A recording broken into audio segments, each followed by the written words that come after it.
So in this video, we are going to be continuing to take a look at a scenario where civilization starts over. We are now on episode 23 of the series, and in the last episode we saw a few pretty small and one pretty large event happen, and that large event was the colonial war up here between England and the Pyrenees country. We also saw a few small wars around the world. I believe the North Persian country also got invaded in the last episode. If you do end up enjoying this video, please make sure to like and subscribe. This episode is going to be very important to the series, so I do hope you guys will be enjoying it, and let's get straight into it. So the first thing we are going to be doing is our daily Japan update. So recently in Japan, there had been kind of like a mini plague spread. It started in this purple country right here, and then it spread through like all of the rest of the Japanese isles. The only place it didn't affect was the island of Hokkaido, as they kind of cut off like full connection to the rest of the land. Their colony did get hit though. And the reason I'm talking about this is because right now it is rampaging through these Chinese colonies. The people of these Chinese colonies do not want to be part of China except for this one, as this had been a colony of China forever. Like there had never been a country here previously on this island. But these two places right here, these guys are really struggling, and China is not helping them out at all. So these guys are going to be having multiple rebellions take place, and that's going to be this Lime Rebellion right here. And these guys are going to be declaring their independence from China. But that is actually not going to be all, because Tokyo is also going to be going in on this. Tokyo is going to be launching a very massive invasion, quickly taking the rest of this land as well as this island. A very big battle is going to take place of this Chinese city right here. However, a lot of people are actually going to be supporting Tokyo in this battle, so it's going to be quite easy for them to win. And they don't really go after this island. China doesn't really know what to do here. Of course, they don't want to lose this land, but good luck going after it, like, because pretty much the whole population is not in support of you. So they are going to be forced to just let this land go. So let's go ahead and take a look at this peace treaty.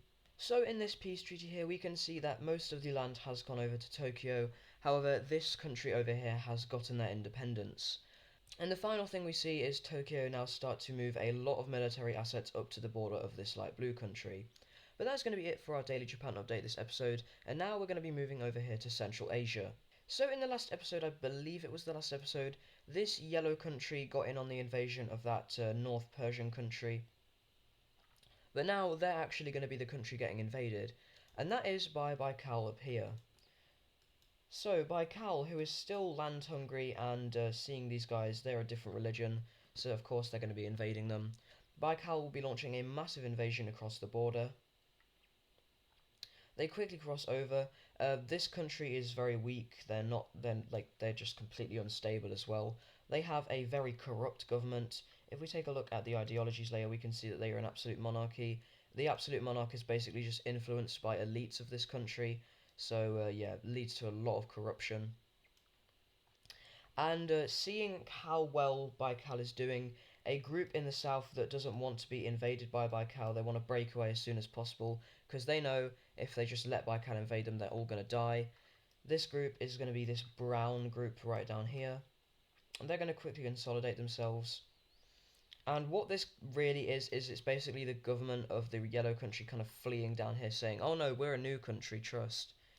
So these guys are going to quickly gain support in the southern provinces, and the rest is going to be invaded by Baikal. So let's go ahead and take a look at this peace treaty. So taking a look at this peace treaty, we can see that the yellow team has been completely wiped off the map. All of this southern area goes over to this new brown breakaway state, and the northern area goes over to Baikal.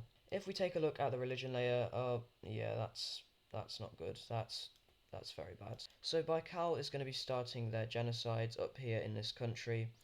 Very not good, and forcing a lot of refugees to kind of flee from these areas.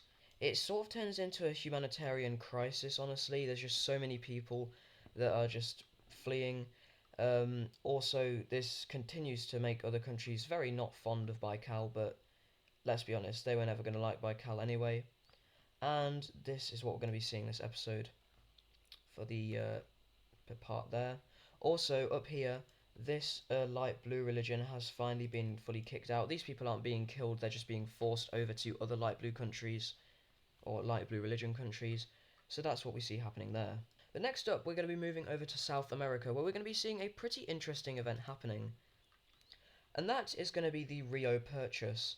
So, as I had hinted to in the previous episodes, the Dutch had been in talks with the USB of selling this land right here over to them. This land, they aren't really getting anything out of it, and it's kind of just causing some issues for them. So they are going to be making the decision to sell this land over to the USB. Now we're going to be moving over to Africa, where we see this country that formed in the last episode doing a little bit of expansion. These guys' main goal is basically to meet up with the coast. They decided to start their nation over here, but of course they are going to want coastal access, so they kind of moved down a little bit. We also see Somalia do a little bit of expansion right here, and Sudan is going to expand into this little section of the river right here. Continuing to look at expansion, we also see this blue Chinese country that hasn't expanded in a while do just a little bit. But now, continuing on looking at East Asia, we're actually going to be seeing a new alliance form up here. And that is going to be the Circle Alliance, and that is going to be forming between three nations right up here. So, the alliance is China, Beijing, and this brand new northern green Korean country, even though it's not Korea. And this alliance is formed as kind of an opposition to not only the Trapezoid Alliance, but also the Parallelogram Alliance down here. But now we're going to be looking at one more event before we see a very important event take place, and that is going to be up here in Siberia. So in the last episode, the Russians and this blue country had signed a treaty as a kind of divider of this land, where the blue country gets all of this land over here and Russia can claim this land. And Russia is going to be making a deal with Kola, where this land up here is going to be divided up fully. So this deal basically states that Kola can claim this land right here, and Russia can claim any of this land. Russia isn't going to be taking all of it in one go, however they are going to be taking a pretty large chunk of it, and they are going to be looking at something like that. But now, like I've just said, we are going to be taking a look at a very important event, and it is all over here in Greece. So right now, Greece isn't doing so well. Ever since the 7 Years' War, their economy has been on a very harsh decline. They lost a lot of trade after that war, which was a very main thing for their economy pre-war. Most of their trade is now like taken over by Egypt and Carthage since the war took place. Even Ukraine to some extent up here. And, well, if we look at the ideologies layer right here, we can see that Greece is a dictatorship, and many civilians are calling for the end of this dictatorship and kind of more rights for the people. The ruler of Greece, he is continuing to like not help out the situation of the economy, while the peasants are working their arse off and they're barely getting anything out of it, just for a country that doesn't really like them at all. And it's going to get to a stage where riots are going to be breaking out all throughout Greece. So, like, pretty much everywhere, Greece's, like, population is just rioting all over the place. It gets to a point where, like, government officials are just being killed, and Greece is in complete chaos. Also, throughout Greece, a lot of people are starting to feel enlightened about why should a ruler be decided just from their power and not from how well they could actually rule the country like in a democracy. But then something like pretty crazy is going to happen. In the capital of Greece up here, a group of very angry people is going to be storming into the Capitol building, and they are actually going to be finding the dictator in his like chambers, and a very big fight is going to take place. The dictator has to fight like 10 people at once. It's pretty crazy what's happening. He's good at fighting, but the people have knives, and he just has like probably a pillow. He's probably just fighting with a pillow. So he is just going to get killed in here. And after this, Greece is just completely cooked. A bunch of military buildings throughout the country are going to be stormed, and this is going to lead to a massive revolution. So all throughout the country, just a bunch of groups are going to be popping up. The military is going to be ordered to stop this as best they can. However, as I had just said, the people who are fighting in these revolts had stolen a bunch of military equipment, so they are doing very well in this. They cut off this Turkish area from the rest of the country. The Greeks do manage to make a pretty good advance up here in the north. However, then Pink Romania starts supplying this group up here, so they are doing very well. However, then Pink Romania starts supplying the group, so they manage to connect up with this one over here, and Constantinople is even sieged. At this point, a new dictator has taken power. He was like the top general and a very good friend of the previous dictator, and he is like, what the hell is going on? He is going to order the military to make like 3 different attacks on this southern rebellion, as they see this as the most threatening. It goes decently. However, this rebellion up here then takes control of like a very large portion of this northern area. And these people even set up like a mock democratic government. Now, throughout the world, other countries around Greece are kind of concerned of this. They really don't like the ideals of this rebellion, especially considering it's calling for the complete overthrowing of any sort of like monarchy or dictatorship, calling for like complete democracy. And if we take a look at the ideologies layer, you could probably see why some other countries wouldn't want that, especially considering there's barely any democratic countries in the world. In fact, the only true democracies are Ireland and Scotland, who are like completely out of the way. So this is causing quite a few issues. However, this Greek rebellion will be fighting on, now completely encircling Constantinople and even taking the city, a very big win. The Greece now are like, what the hell are we even going to do? And the dictator of Greece is going to be fleeing over here. And the dictator of Greece is going to be attempting to flee down here to Libya. He is going to be getting on a boat. However, he is going to be stopped by a bunch of forces of the rebellion right here, and he is going to be captured and taken over to Constantinople, which is kind of like the mock capital of this rebellion, where he is going to be executed. And this turns the last remnants of the country against the dictator, as now Greece doesn't really even have a ruler.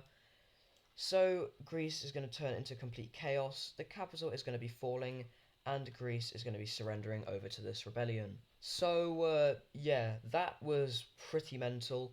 And if we take a look at the ideologies layer, we can see that a democracy has taken over Greece. It is a flawed democracy, of course, and it's very militaristic ran. And immediately Greece starts to become very hostile to these other either dictatorships or monarchies around them, even constitutional monarchies such as Carthage. And these other countries are going to be like, yo, can you like chill out, please? However, then Greece is going to kind of do something pretty mental. Turkey is going to go over to Greece and be like, what are you doing? You just killed your dictator. Your dictator was half Turkish, so we're very not happy about that. Also, your ideals are spreading to our country and our people are starting to riot as well. So can you please like tone it down a notch? Now, how is Greece going to respond to this? Of course, they have just formed in here, and they're probably not going to want to ruin relations with Europe by doing anything stupid. So, how is Greece going to respond to this? Oh, that's great. So, the new Greek government is going to be declaring war on Turkey. Greece is going to be storming into Turkey, but not so fast, because at this point, a bunch of other countries are like, yo, please calm down, and they are going to be joining the war on the side of Turkey. I'm going to be representing the nations in this coalition with a 4-point star like this, and this war is going to be known as the War of the First Coalition. So the nations that are involved in this are, of course, Turkey, Egypt, Transjordan and Saudi Arabia, Carthage. Pink Romania doesn't really want to join as they are right on the border, but they will be supplying the coalition. Ukraine is also going to be joining in, as well as Rome. And the goal of this coalition is, of course, to stop this radical ideology from spreading and also defeating this new expansionist Greece.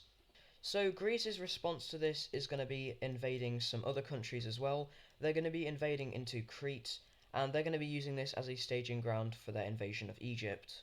The Greeks make a landing right here in northern Egypt, and this completely shocks Egypt. The Greek navy is still very strong. Moving up here to Turkey, we can see that they do pretty decently. However, at this point, the sheer amount of nations starts to catch up with them, and they are pushed back. They also are kicked out of Greece. However, just then, a pretty notable general is going to be taking charge of an army, and this guy, he is very good, he is very military minded, and he is going to be launching an invasion, hopefully knocking out Rome and Carthage of this war. His strategies are very good, and he is able to make a landing on like southern Italy. Even though the force he is fighting is like 3 times larger than his own, he is able to see some very major victories. His strategies are very good, and he is able to kind of take advantage of the landscape of the battlefield.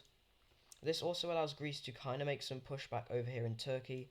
However, over here in Italy, This guy is able to fully kick out Carthage from the Italian peninsula, and then, in a very surprising move, he is able to completely storm up Rome. At this point, we also see Turkey start to get pushed back, and Greece is going to be like, okay, maybe we shouldn't be in this war because this is looking a bit mental. And moving back up to Italy, the capital of Rome is actually going to fall just like that. This is going to kind of knock Rome out of the war, and Carthage, seeing this, is going to be like, okay, what the hell? They're going to be leaving the war as well. This allows this general to be freed up to move over here to Turkey. He is going to absolutely storm through the nation, and right as he is about to capture the capital of Turkey, the coalition is going to surrender over to Greece. So that was pretty mental. Greece has just defeated a massive coalition, and they're mostly thankful for this one general who is doing pretty well. So let's go ahead and take a look at this peace treaty. So in this peace treaty here, we can see that the Greeks are doing exactly what the coalition hoped they wouldn't do. They annex a very large portion of Turkey. However, then they do something pretty interesting, and this is, like I said, something the coalition hoped the Greeks wouldn't do. They establish two new republics right here, spreading their revolutionary ideals. They establish Naples as a new democratic republic, as well as this northern Turkish state, and these guys are basically just puppets of Greece as I have outlined them here. But that is actually going to be it for this video. This will not be the end of this. There will be more of this I'm discussing in the next episode, but this is just the start of this new era of Wixo. If you did enjoy this episode, please make sure to like and subscribe, and I will see you in the next one, which will most likely be a premiere. And a big thank you to all of our channel superfans. This includes LaserTaste and English Mapper, as well as our channel members, Chilton Mapping, Swiss Switzerland, Coley, and another thank you to our recent donators, Chilton Mapping. Thank you guys.